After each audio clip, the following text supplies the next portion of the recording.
Kasus ini terungkap pada awal Januari 2023, mengungkapkan fakta yang mengejutkan bahwa mereka adalah korban pembunuhan berencana yang dilakukan oleh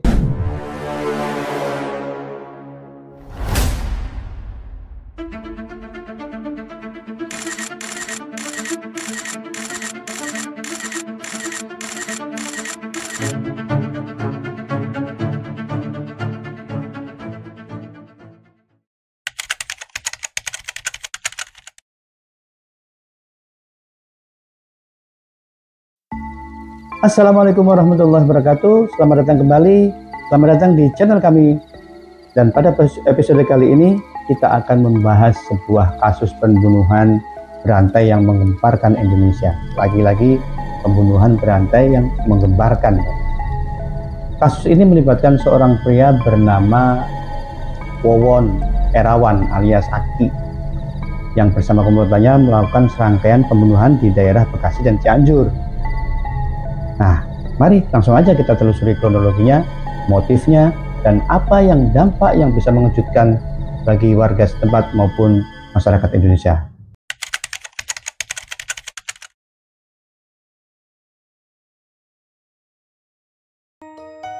Kasus ini terungkap pada awal Januari 2023 ketika ditemukan satu keluarga tewas di sebuah rumah kontrakan di Bantar Gebang, Bekasi. Awalnya, kematian mereka diduga akibat keracunan makanan. Namun, setelah diselidiki lebih lanjut, mengungkapkan fakta yang mengejutkan bahwa mereka adalah korban pembunuhan berencana yang dilakukan oleh Wawon Erawan dan komplotannya tersebut.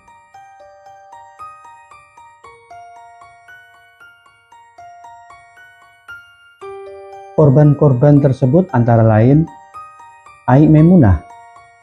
Ai Maimunah ini padahal istrinya loh, tapi istri sekaligus anak tiri Wawon. Serta dua anaknya, Ridwan Abdul Muiz dan Muhammad Riswandi. Mereka dibunuh dengan cara diracun menggunakan pestisida yang dicampurkan di dalam kopi. Penyelidikan lebih lanjut mengarah ke daerah di Cianjur, di mana ditemukan korban-korban yang lain yang juga diduga dibunuh oleh Wawon dan komplotannya. Total korbannya juga terbilang banyak, 9 orang yang menjadi korban kasus pembantaian di Wawon CS ini.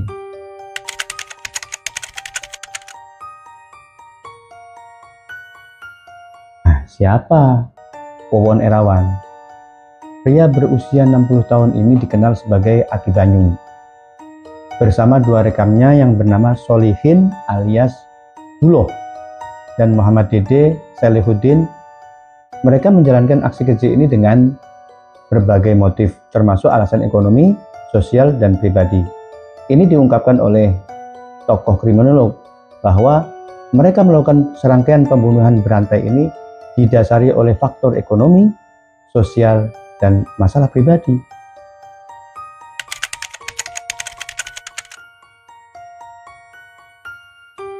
Bagaimana Wawon CS melancarkan aksinya? Gini, modus operandi yang digunakan oleh Wawon CS dan komplotannya cukup beragam. Mereka tidak segan-segan membunuh orang-orang terdekat termasuk anggota keluarganya sendiri. Ini untuk apa? Karena untuk menutupi jejak kejahatan mereka. Salah satu metode yang digunakan oleh komplotan ini adalah meracuni dengan mencampurkan pestisida ke dalam kopinya.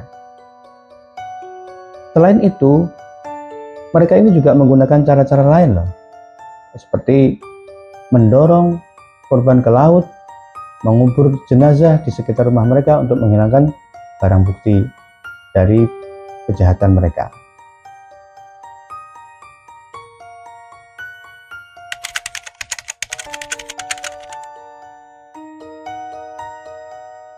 Setelah melalui proses penyelidikan lebih lanjut dan penyelidikan yang intensif, kasus ini akhirnya dibawa ke meja hijau.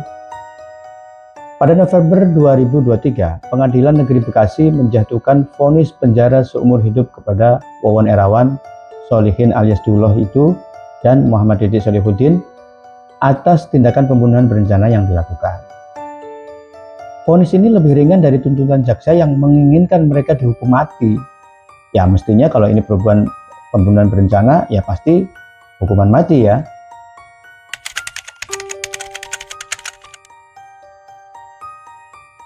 Kasus pembunuhan berantai ini meninggalkan luka mendalam bagi para keluarga korban dan tentunya berdampak bagi masyarakat luas. Mereka juga sekarang berhati-hati dengan orang-orang yang memang dianggap familiar, dianggap enak, apalagi orang-orang yang suka ngopi. Sekarang mereka harus berhati-hati, takutnya kopinya dicampur pestisida. Banyak yang tidak menyangka bahwa pelaku yang dikenal sebagai sosok yang biasa, yang asik juga diajak ngobrol, ternyata mampu melakukan tindakan sekeji ini. Tapi memang sepandai-pandai tupai melompat, akhirnya jatuh juga. Sepandai-pandai orang menyimpan bangkai, pasti akan tercium juga. Ini karena ada satu korban yang selamat, yaitu seorang anak kecil yang berumur 5 tahun. Dan beritanya, anak umur 5 tahun ini yang sekarang sudah di bawah perlindungan Kementerian Sosial dan mulai kembali bersekolah untuk menunjukkan keceriaannya. Wawon dan komplotannya membuktikan bahwa kejahatan tidak selalu datang dari orang asing, orang yang tidak kita kenal. Kadang ia bersembunyi di balik wajah yang ramah, wajah yang manis, janji-janji yang manis, kata-kata yang penuh harapan.